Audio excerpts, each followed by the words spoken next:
회개라는 제목으로 하나님 말씀 나누겠습니다. 벨기에산으로 유명한 고디바라는 초콜릿이 있습니다. 그런데 그 초콜릿 로고에 나체로 말탄 여인이 그려져 있습니다. 희한하죠? 초콜릿인데 왜 이런 로고를 붙였을까? 거기 그려진 그림의 여인이 고디바라는 이름의 부인입니다. 그녀의 남편은 지방 영주였습니다. 그런데 사람들로부터 가혹하게 세금을 징수하는 것입니다. 아내된 고디바는 남편에게 그러면 안 된다고, 하느님 앞에 벌 받는다고, 착한 사람들, 선한 사람들 너무 학대하고 탈취하면 안 된다라고 끊임없이 조언을 했습니다. 그러자 남편이 이런 제안을 합니다. 당신이 나체로 말을 타고 영지를 한 바퀴 돌면 내가 그렇게 해주겠소. 이상하고 괴팍하고 악한 남편이죠. 이건 지금도 그렇지만 당시 16세기에 여성이 감당하기 힘든 일이었습니다. 그러나 그녀는 마을 사람들을 위해 결단을 내립니다. 그리고 나체로 말을 타고 영지를 돈 것입니다.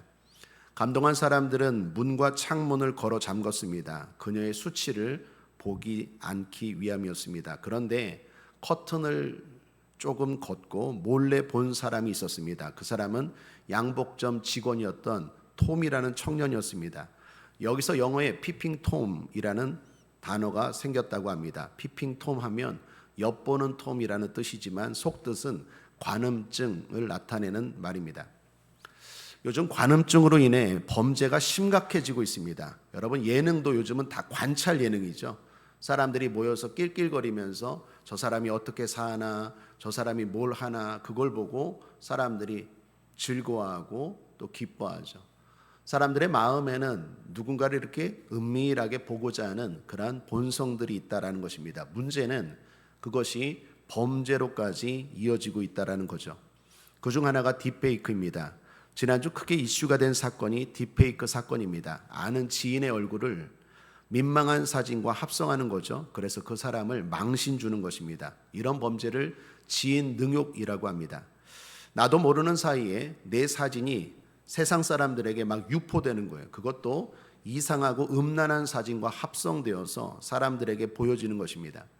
초창기에 이렇게 하는 건 힘들었어요. 기술적으로도 비용적으로도 힘들었습니다. 또한 그렇게 만들 수 있는 방법도 묘연했습니다. 그러나 이제는 너무 쉽고 간편해졌다고 합니다. 비용도 엄청나게 싸졌대요. 제가 기사를 보니까 900원만 있으면 몇 분 안에 내가 아는 사람을 못된 사진과 합성할 수 있다라는 것입니다. 예나 지금이나 기술의 발전이라는 게 그리 좋은 편만 있는 건 아닌 것 같습니다. 수술하는 의사에게 칼은 유용한 도구이지만 동시에 강도에게 칼은 흉기로 사용될 수 있는 것 아니겠습니까? 어떤 책을 읽다가 무기에 대해서 알게 되었는데 기관총 있지 않습니까? 다다다다당 쏘는 기관총. 원래 이걸 만든 사람은요, 선한 의도로 만들었대요.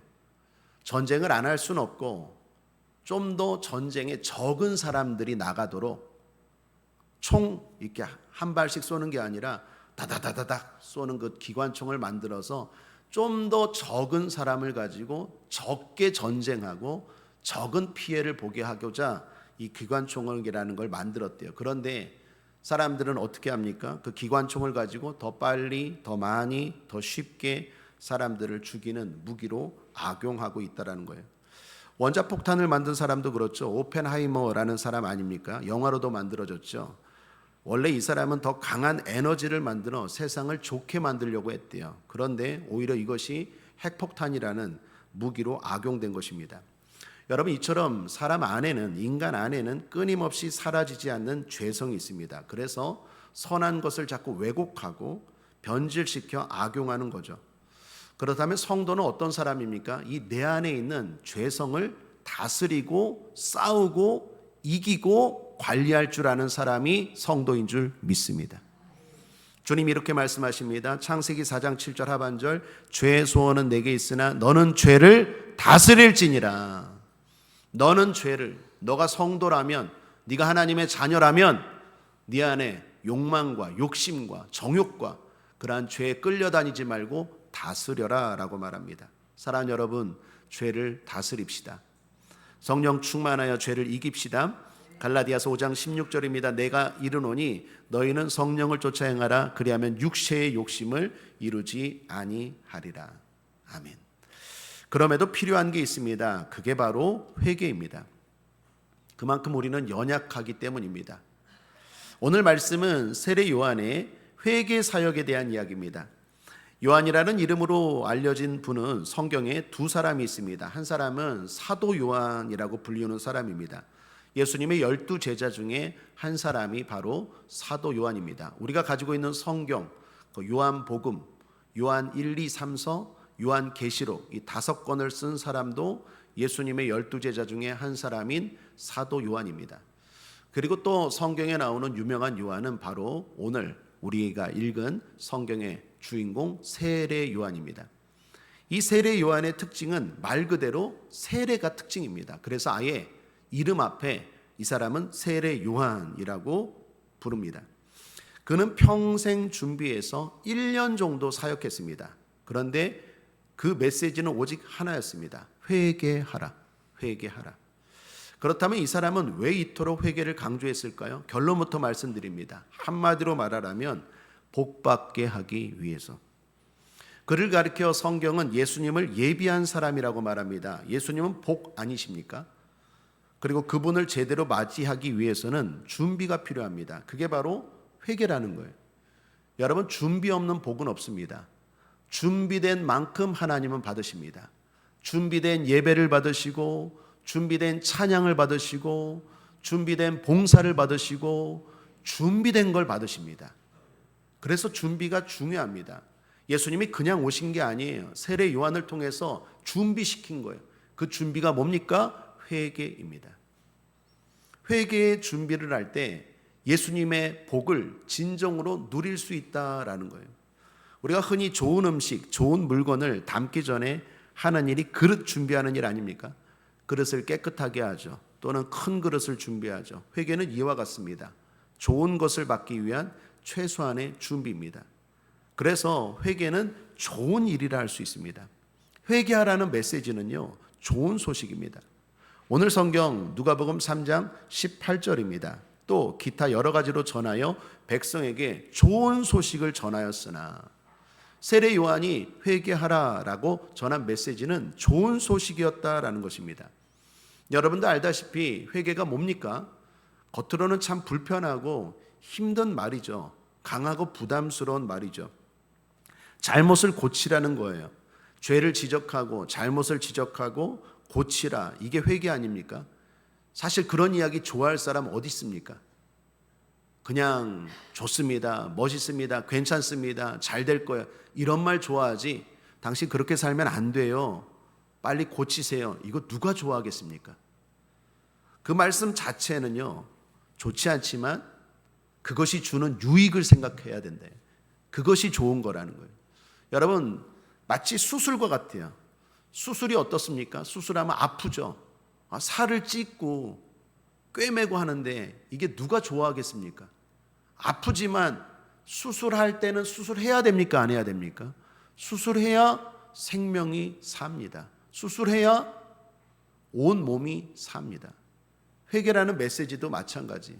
그 말 자체는 듣기 싫고 부담스럽지만 그것이 우리에게 좋은 소식, 복된 소식이다라는 것입니다. 그러므로 사랑하는 여러분, 한번 따라 하시겠습니다. 회개는 나를 위한 것입니다. 회개의 말씀은 축복입니다. 회개와 복을 연관 지을 때 생각나는 분이 계십니다. 바로 모나미 볼펜의 송삼석 성도님입니다. 1963년에 탄생한 모나미 볼펜 아시죠? 필기구의 대명사였죠.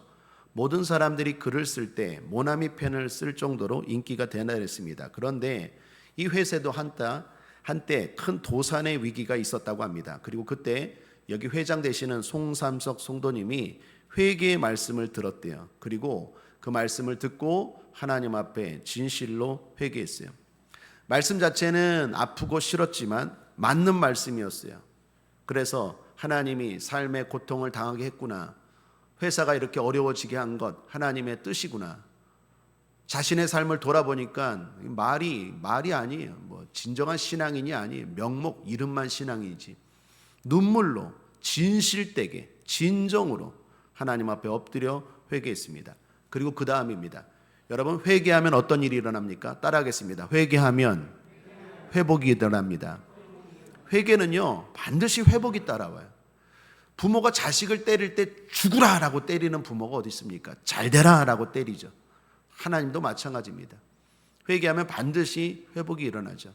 그 대신 진실로, 진정으로 회개했더니, 눈물로 진실로 회개했더니 회사가 점점 좋아지는 거예요. 솜상서 성도님은 알았어요. 이거 내 힘으로 되는 거 아니다. 이게 딱 느낌이 오잖아요. 이거 하나님이 하시는 거다. 그러면서 점점 회사가 점점 정상의 궤도로 올라가고 더 나아가 발전하게 되었어요.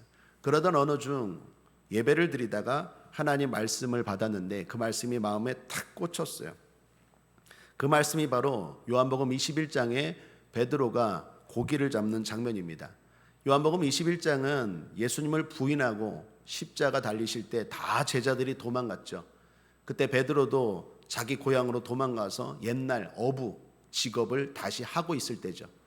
그렇게 고기를 잡고 있는데 부활하신 예수님이 다시 그 제자들을 찾아가시죠. 저 멀리서 고기 잡는 베드로를 향하여 네가 고기를 얼마나 잡았느냐 그러면서 오른편에 그물을 던지라. 한 마리도 못 잡았는데 오른편에 그물을 던졌더니 이게 웬걸이요? 그물이 그냥 가득할 정도로 고기가 잡혔어요. 뭐 왼편에 던지든 오른편에 던지든 뭐 똑같은 곳 아닙니까? 배에서. 그런데 주님 말씀에 순종했더니 엄청나게 잡았는데 성경은 그때 물고기 잡은 숫자를 정확하게 기록하고 있더라는 거예요. 요한복음 21장 11절입니다. 시몬 베드로가 올라가서 그물을 육지에 끌어올리니 가득히 찬 큰 고기가 153마리라. 이같이 많으나 그물이 찢어지지 아니하였더라.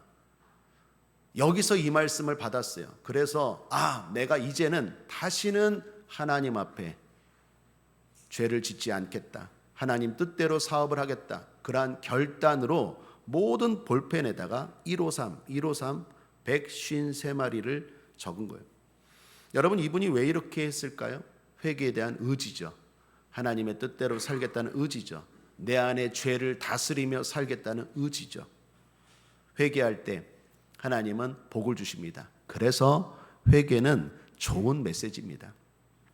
둘째, 그렇다면 어떻게 회개해야 될까요? 오늘 세례 요한들 사람들에게 이런 복을 받으라고 회개의 메시지를 전했어요. 그런데 사람들의 반응은 두 가지였습니다. 바른 반응과 잘못된 반응. 먼저 바른 반응입니다. 10절입니다. 함께 읽겠습니다. 시작. 무리가 물어가로되 그러하면 우리가 무엇을 하리이까? 한번 따라하겠습니다. 우리가 무엇을 하리이까? 아주 좋은 자세입니다. 이러면 회복됩니다. 이러면 복 받습니다. 이것이 바른 반응, 좋은 반응입니다. 회개에는 구체적인 행동이 있어야 돼요. 그런데 어떤 사람들은 회개의 메시지를 싫어하죠. 또 받아들이지 않아요. 또는 회개를 오해합니다. 회개에 대한 오해를 보면 세 가지 정도를 보통 성도님들이 오해하는 것 같아요. 첫 번째는 후회입니다. 회개했다고 하는데 가만히 보면 후회예요. 여러분, 회개와 후회는 달라요. 내가 왜 그렇게 했을까? 후회해요. 근데 그걸 회개라고 생각해요. 아니에요. 후회한다고 하나님이 복 주시지 않아요. 회개해야 복을 주세요. 대표적인 사람이 가룟 유다 아닙니까? 가룟 유다가 예수님을 팔았죠. 예수님을 팔고 나서 가룟 유다 잘못을 뉘우쳤습니까? 안 뉘우쳤습니까? 뉘우쳤죠. 내가 왜 그랬을까? 그래서 그 받은 돈을 다시 제사장에 갖다 줬어요. 나 안 할래. 근데 이미 끝났거든요. 제사장이 말합니다. 너 이미 줬으니까 네가 알아서 하라. 가룟 유다가 어떻게 합니까? 그거 번져버리고 극단적인 선택을 하죠. 가룟 유다가 한 건 회개가 아니라 후회예요. 내가 왜 그랬을까? 내가 왜 그랬을까? 후회와 회개는 달라요. 또 하나, 죄인지와 회개도 달라요.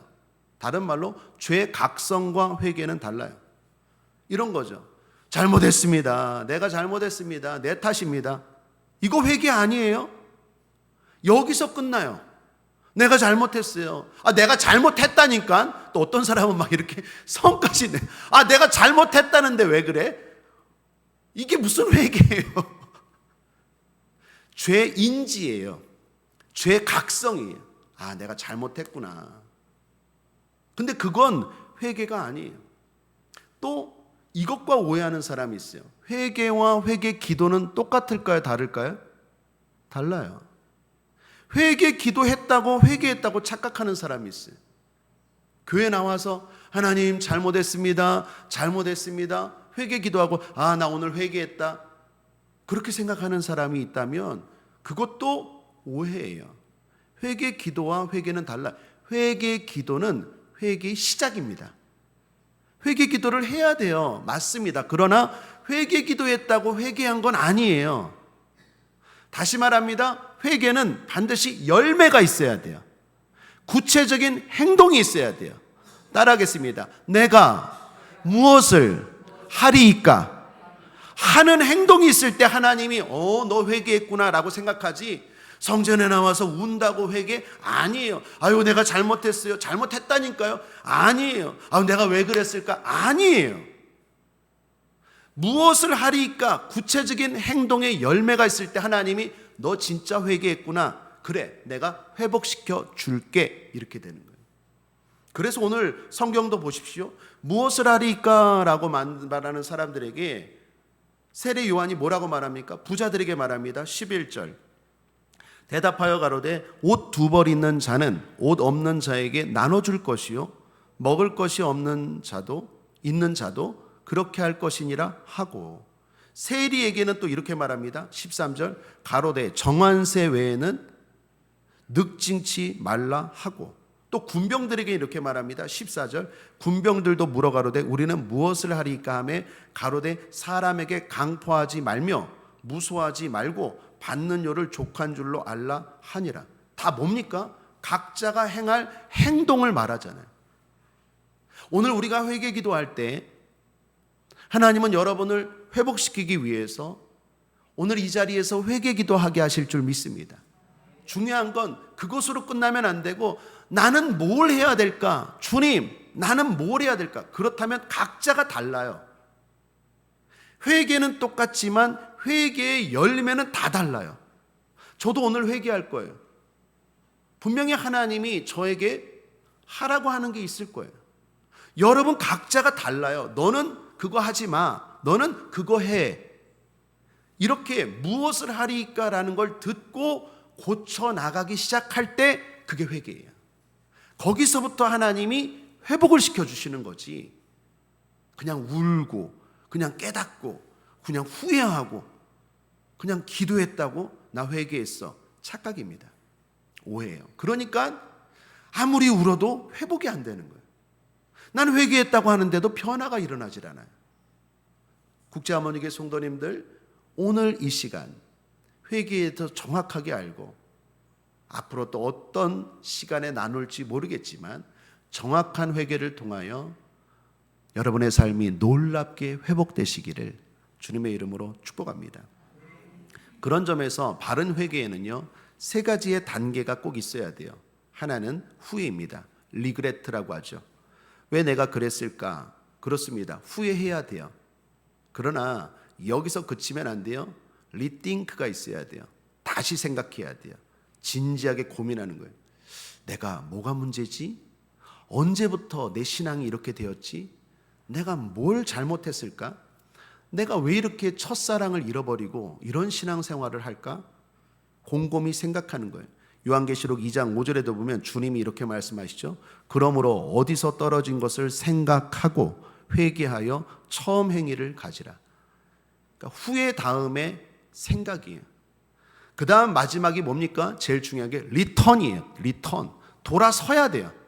끊을 것 끊어야 되고 할 것 해야 돼요. 그러한 열매가 있을 때 리커버리, 회복이 일어납니다. 그래서 리그레트, 후회, 그리고 리띵크, 다시 생각해보고 곰곰이 생각해보고 리턴, 돌아서고 그럴 때 리커버리, 회복이 일어날 줄 믿습니다. 자, 오늘 이런 세례 요한의 회개 촉구 앞에 두 사람의 반응을 대조적으로 보여줍니다. 둘의 공통점은 둘 다 왕이라는 거예요. 한 사람은 이스라엘의 왕이었던 헤롯이고 또 한 사람은 온 세상의 왕 우리 주님이십니다. 오늘 누가는요, 이 두 사람을, 두 분을 대조하고 있어요. 먼저 헤롯 왕입니다. 여러분, 누가복음 3장을 보면 시작 부분부터 이상한 게 느껴집니다. 그것은 서론이 너무 길다라는 거예요. 1절부터 3절을 보시면 디베르 가이사가 위에 있은 지 15해 곧 본디오 빌라도가 유대의 총독으로 헤롯이 갈릴리의 분봉왕으로 그 동생 빌립이 이두메와 드라고니 지방의 분봉왕으로 루사니아가 아빌레네의 분봉왕으로 안나스와 가야바가 대제사장으로 있을 때에 하나님의 말씀이 빈들에서 사가랴의 아들 요한에게 임한지라. 요한이 요단강 부근 각처에 와서 죄사함을 얻게 하는 회개의 세례를 전파하니. 여기 세례 요한의 회개 사역을 소개하는데 배경 설명이 너무 길어요. 누가 왕이었을 때, 누가 왕이었을 때, 누가 왕이었을 때. 여러분 이상하지 않습니까? 의도가 있어요. 당시에 이스라엘을 다스리는 헤롯 왕은요, 헤롯 안티파스라는 사람이었습니다. 헤롯 대왕이 있어요. 헤롯 대왕.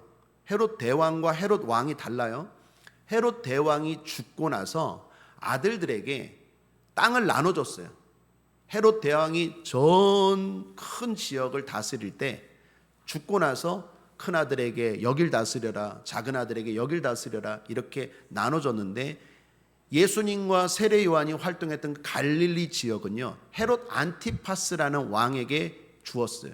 그러니까 여기 지금 누가복음 3장에 나오는 왕은 헤롯 안티파스라는 왕이에요.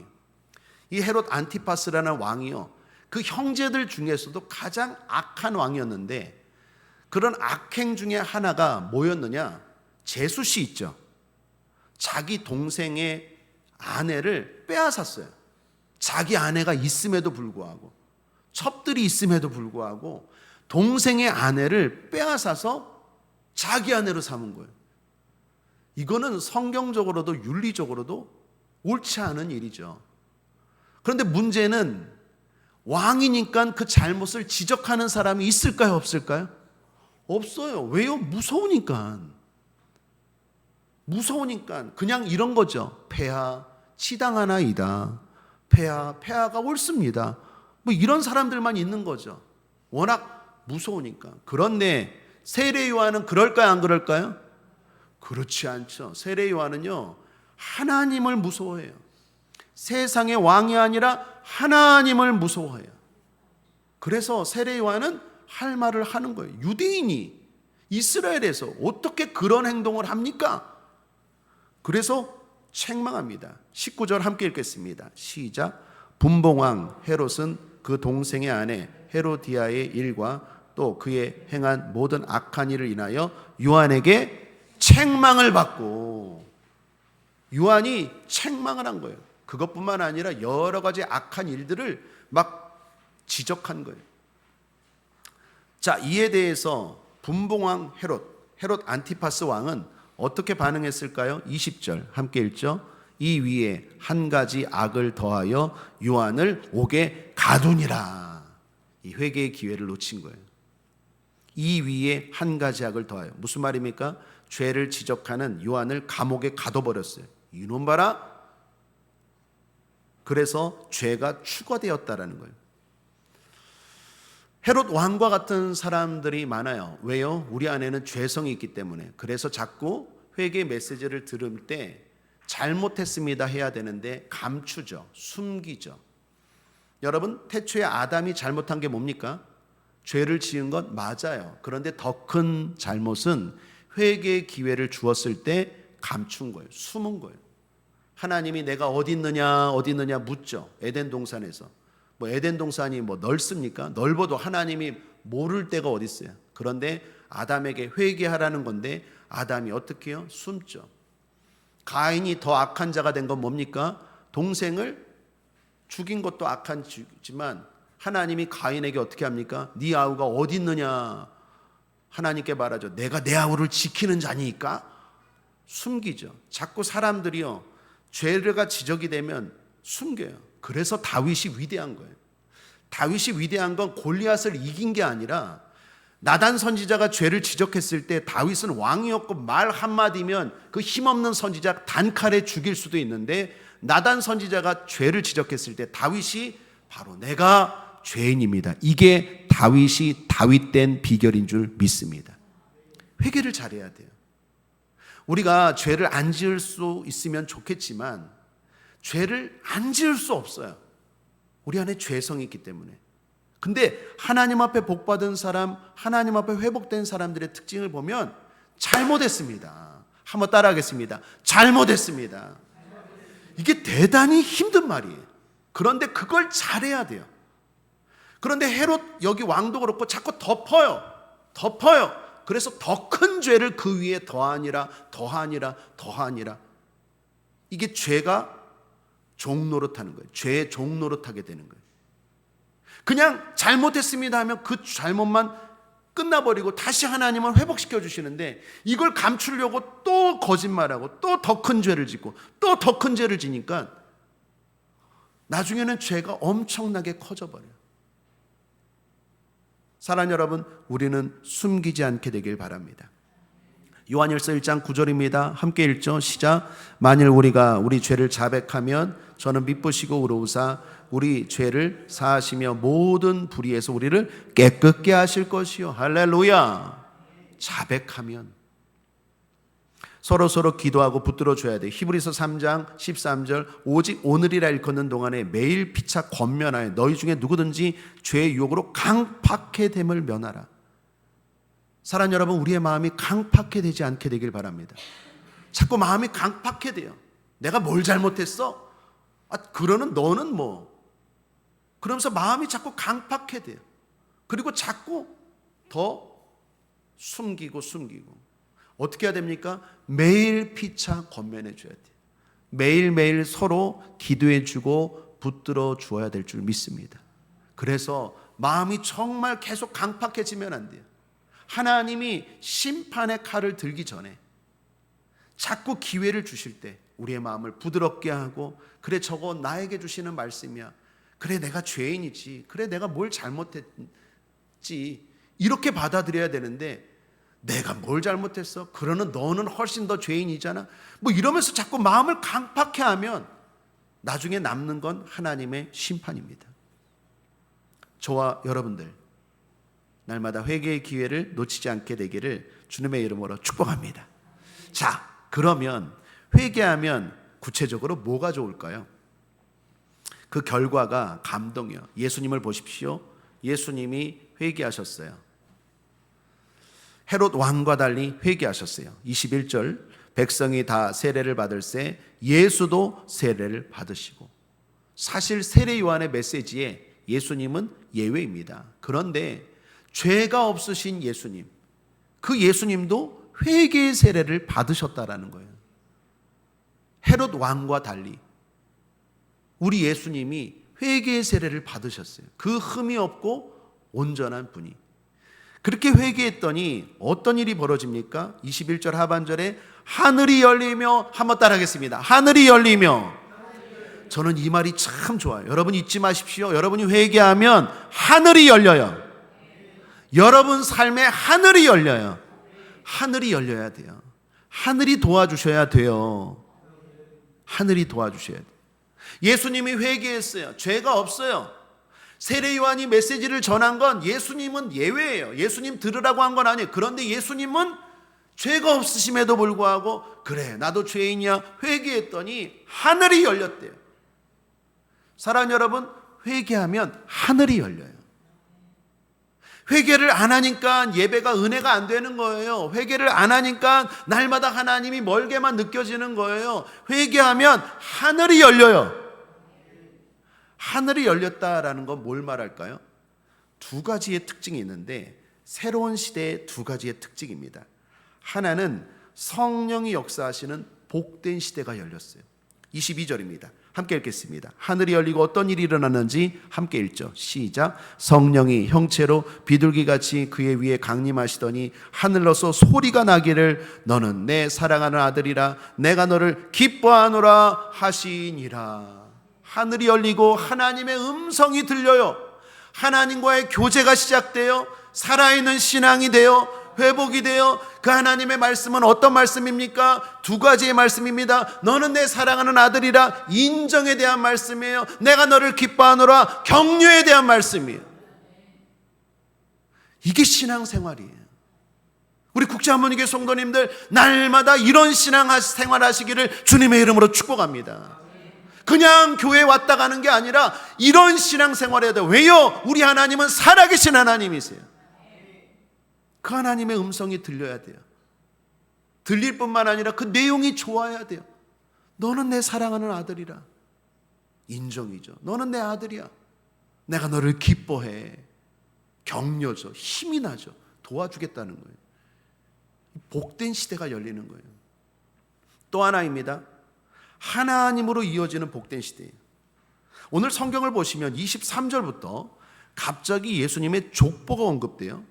좀 특이해요. 23절, 예수께서 가르치심을 시작하실 때에 30세쯤 되시니라.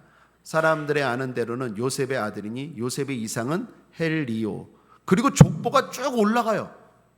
어디까지 올라갑니까? 함께 읽겠습니다. 38절 시작. 그 이상은 에노스요, 그 이상은 셋이요, 그 이상은 아담이요, 그 이상은 하나님이시냐. 갑자기 왜 족보 이야기합니까? 이게 무슨 말입니까? 회개한 사람에게 하늘이 열리는데 그 사람이 하나님과 연결되어서 새로운 가문의 역사를 시작한다라는 거예요. 하나님과 연결되는 새로운 가문이.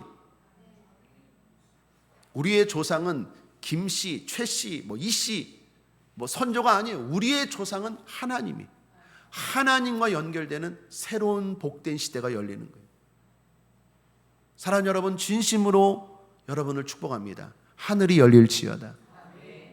회개하고 하늘이 열려서 하나님과 날마다 격려하고 교제하고 인정받고, 더 나아가 하나님과 연결되는 새로운 가문, 복된 가문의 시작이 여러분으로부터 시작되기를 주님의 이름으로 축복합니다. 자, 그럼 마지막 하나 남았습니다. 우린 보통 언제 회개해야 될까요? 저마다 다를 거예요. 그런데 3가지 정도 팁을 드리겠습니다. 하나는 찌를 때입니다. 하나님은 우리가 잘못할 때요, 자꾸 찔러요. 한번 따라하겠습니다. 하나님, 왜 이렇게 찌르세요? 하나님 자꾸 찔러요. 여러분 경험해 보셨죠? 저도 그래요. 잘못하면요, 하나님이 쿡쿡 찔러요. 야 쿡쿡 찔러요. 말씀으로 찌르고 또 사람으로 찔러요. 오늘 같은 경우는 저를, 오늘 목사님 왜 저래? 왜 저래? 찌르는 겁니다. 목사를 통해서 찌르고, 또는 아까 모나미 볼펜 그 송삼석 장로님이세요. 그 송삼석 장로님 같은 경우는 사업으로 찔러요. 고난으로 찌르고 질병으로 찌르고 여러 가지로 찔러요. 하나님이 찔러요. 찌르는 건 목적은 똑같아요. 회개해라. 너 그렇게 살면 안 되잖아. 너 어떻게 그렇게 됐니? 너 옛날에는 그러지 않았잖아. 근데 왜 지금 그렇게 사니? 하나님이 자꾸 찔러요. 찌를 때 어떻게 해야 됩니까? 돌아서야 돼요. 회개해야 돼요. 하나님이 듣게 하세요. 세례 요한처럼, 세례 요한의 메시지를 들은 것처럼 사람들이 하나님이 나를 그럼 듣게 하세요. 뿐만 아니라 보게 하세요.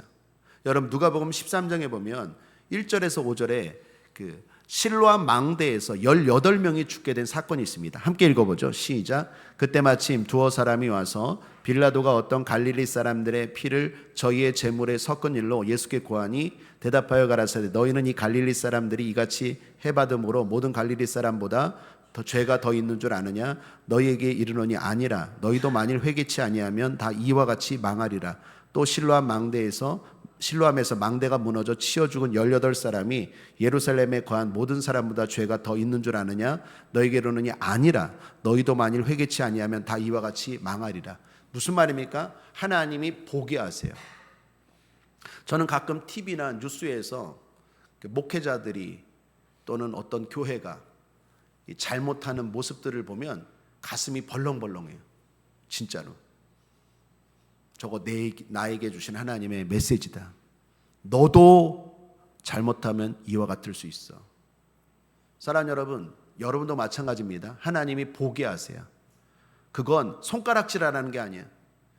만약에 저 같은 경우, 저 목사가 돼갖고 저런 걸 하면 안 되지. 그런 게 아니라 하나님이 나에게 주시는 메시지로 받아야 돼요. 아유, 장로가 돼갖고 아유, 저 교회가 저러면 안 되지. 그게 아니라 하나님이 그걸 나에게 보게 하신 건 너도 회개하지 않으면 이렇게 돼라는 메시지로 받으셔야 돼요. 하나님 우리를 찔러요. 자꾸. 듣게 하세요. 보게 하세요. 하나님이 찔러요. 영국 왕실에 보면요, 휘핑보이라는 아이가 있어요. 휘핑보이. 휘핑이요, 이렇게 휙 때리다라는 뜻이에요. 보이는 소년이죠. 여러분, 아이를 가르치는데 아이가 말을 잘 듣습니까? 듣지 않죠. 성적이 또 잘못 받아오기도 하고 나쁜 짓 하죠. 그런데 왕실 아이잖아요. 영국은 왕이 대단하잖아요. 그러니까 그 아이를 못 때리는 거예요, 교사가. 대신 그 아이 옆에 아이가 또 한 명 있어요. 똑같은 나이 아이.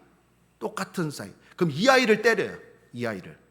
왕실 아이는 못 때리고 이 아이를 때. 이 아이가 휘핑보예요. 이 아이가 대신 맞는 거예요. 그러면 이 아이는 어떻게 합니까? 이 아이를 보면서 아이고 꼬숩다. 너 왜 맞냐? 이래야 됩니까? 내가 맞아야 되는 걸 지금 얘가 대신 맞는 걸 보고 깨달는 게 휘핑보예요. 하나님이 우리의 삶 가운데 그렇게 행하세요. 그거 비난하라고 보여주는 게 아니에요. 그 비난하라고 들려주는 게 아니에요. 너도 지금 그렇게 가고 있어. 그러니 빨리 돌이켜라는 메시지. 하나님이 찌를 때가 있어요. 찌를 때, 그때가 회개할 때인 줄 믿습니다. 또는 양심으로 찔러요. 내 양심이요, 계속 이렇게 벌렁벌렁 거려요. 다윗이 말합니다. 시편 16편 7절 함께 읽겠습니다. 시작. 나를 훈계하신 여호와를 송축할지라 밤마다 내 양심이 나를 교훈하도다. 밤마다 내 양심이 나를 찌르는도다. 그 누가 찌르는 게 아니라 내 안에 하나님이 심어놓은 양심의 법이 나를 자꾸 찔러요. 둘째는요, 가능한 늦지 않게입니다. 스바냐서 2장 2절에 보면 명령이 시행되기 전, 광음이 겨같이 날아 지나가기 전, 여호와의 진노가 너에게 임하기 전, 여호와의 분노의 날이 너에게 이르기 전에 그리할지어다. 여기 그리할지어다는 회개할지어다예요. 그렇습니다. 하나님은요, 마냥 기회를 주시는 게 아니에요. 때가 있어요. 회개도 타이밍입니다. 너무 늦으면 안 돼요. 아유, 뭐 언젠가는 하겠지. 아니요. 가능한 전 늦지 말아야 돼요. 마지막 세 번째 권면합니다. 자주입니다. 이런 말이 있어요. 진정한 회개는 자신의 지은 죄만이 아니라 자신의 죄인됨을 회개하는 것이다. 아주 유명한 말입니다. 여러분, 우리는 무슨 죄를 지어서 죄인이 아니라 우리 자체가 죄덩어리예요. 그래서 성자들은요, 죄 회개가 많아요. 그래서 모든 성자들이 마지막에 남기는 책이 뭡니까? 위인전입니까? 그거 아직 예수를 잘 못 믿는 사람들이에요. 진짜 예수를 잘 믿는 사람은요, 무슨 위인전, 무슨 이런 거 남기지 않아요. 보통 참회록을 남겨요. 참회록.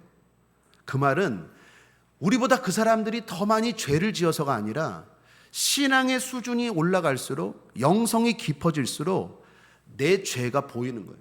여러분, 빛에 가까이 가면 내 더러운 게 보이는 것처럼 빛 대신 하나님 앞에 더 가까이 가면요, 뭐가 보일까요?